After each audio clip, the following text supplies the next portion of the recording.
siempre flamante y sonriente. Era todo un icono y símbolo sexual. Sin embargo, en el fondo quería ser apreciada por otras cosas más que el simple hecho de ser una rubia atractiva. Ella sabía que su belleza le abría la puerta para muchas oportunidades de éxito, pero quería que fuese su inteligencia la que sobrepasara. Mucho misterio rodea a su muerte y sigue siendo una incógnita hasta el día de hoy. Pero, ¿qué pasó realmente con Marilyn Monroe?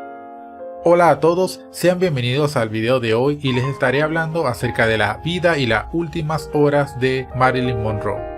Su nombre de nacimiento fue Norma J. Mortenson, luego su apellido cambió a Baker. Nacida en Los Ángeles el 1 de junio del año 1962, fue una actriz, cantante y modelo estadounidense. Sus dos nombres se deben a que eran los nombres de las dos actrices favoritas de su madre, Norma Talmadge y Jean Harlow. Gladys, la madre de Marilyn, era amante del cine y jamás imaginó que su hija se iba a convertir en toda una celebridad.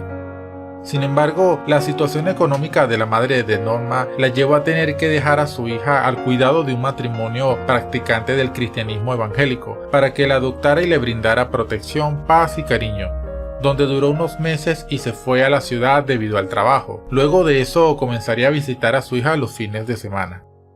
Para el verano de 1993, Gladys se compró una casa pequeña en Hollywood con un préstamo y se mudó allí con su hija de 7 años de edad. En ese lugar compartieron casa con los actores George y Maud Atkinson y con su hija. Al año siguiente, Gladys sufre un colapso mental y se le diagnosticó esquizofrenia paranoide y pasó a ser internada en el Hospital Estatal Metropolitano. Después de eso entraba y salía de los hospitales y rara vez tuvo contacto con Monroe. En los siguientes 4 años la situación de la vida de Monroe cambió con frecuencia, dado que durante los primeros 16 meses continuó viviendo con los Atkinson y es posible que haya sido abusada sexualmente durante ese tiempo. Después, Grace pasó a tener la tutela de Monroe y también se hizo cargo de su madre. Estando en la casa de Grace y su esposo Erwin Dock, este abusó sexualmente de ella, tras haber salido del orfanato en 1937. Sin embargo, volvió a ser abusada después a los 12 años.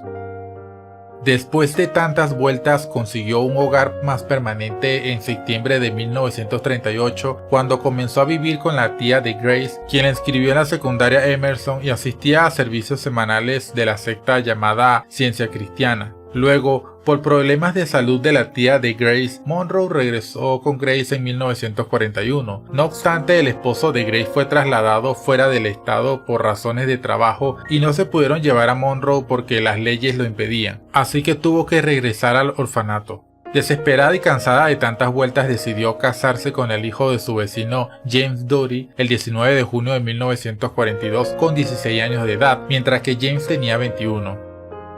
Su esposo se alistó en la Marina Mercante y fue enviado al Pacífico, donde permaneció 2 años. Entonces se mudó con sus suegros y comenzó a trabajar en Radio Plane Company, una fábrica de municiones. La vida de Monroe comenzó a cambiar cuando en 1944 conoció al fotógrafo David Conover, quien fue el que la fotografió trabajando y llamó la atención a los que habían visto la foto, de modo que ella dejó la fábrica y comenzó a trabajar con Conover. Esto desató la furia de su celoso esposo por este tipo de trabajo. Entonces fue cuando ella se mudó y firmó un contrato con una agencia de modelos en 1945, donde terminó por teñirse su cabello a rubio. Al año siguiente firmó un contrato de 6 meses con una agenda de actuación y se comenzó a llamar por su nombre artístico, Marilyn Monroe, por el parecido a una actriz Marilyn Miller, y Monroe por el apellido de soltera de su madre. Durante ese tiempo aprendió actuación, canto y baile, de modo que ya una vez divorciada de su esposo, quien estaba en contra de su carrera, renovó el contrato con la agencia y le dieron sus primeros papeles cinematográficos.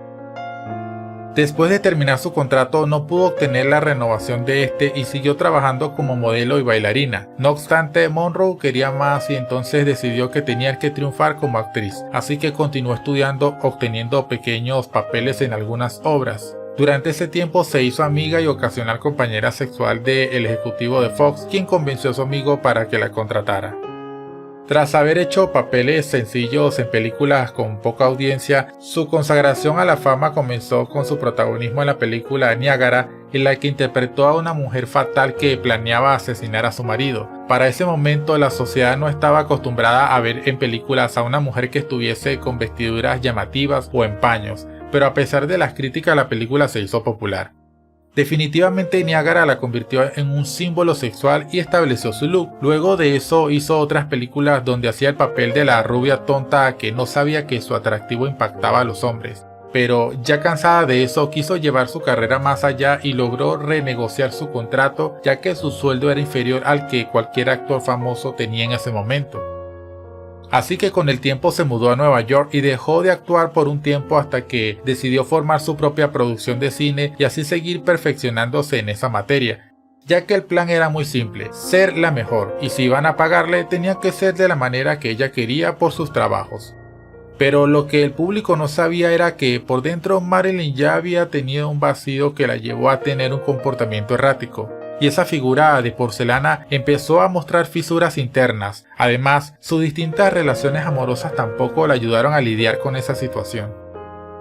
El segundo matrimonio fue con un famoso jugador de béisbol para ese momento, Joe DiMaggio, y aunque el matrimonio significó a la vista del público el clímax de un sueño mojado, la pareja solo duró 9 meses ya que el deportista no se adaptó a la vida de Monroe. No obstante, habían demasiados problemas por aquel entonces en la vida de la actriz. Monroe estaba angustiada dado que logró hacer la primera película de su producción, pero su bebé murió en el vientre de forma espontánea a causa del estrés de su trabajo y su vida pública. Durante sus últimos meses Monroe vivió en Los Ángeles, donde su ama de llave Eunice Murray estaba pasando la noche allí, y se despertó a las 3 de la mañana del 5 de agosto y sintió que algo andaba mal. Vio la luz debajo de la puerta del dormitorio de Monroe, pero no pudo obtener una respuesta y encontró la puerta cerrada. Luego llamó al psiquiatra de la actriz y este entró por una ventana ya que la puerta estaba cerrada y la encontró muerta sobre la cama. Su médico personal llegó a las 3:50 de la mañana y la declaró muerta.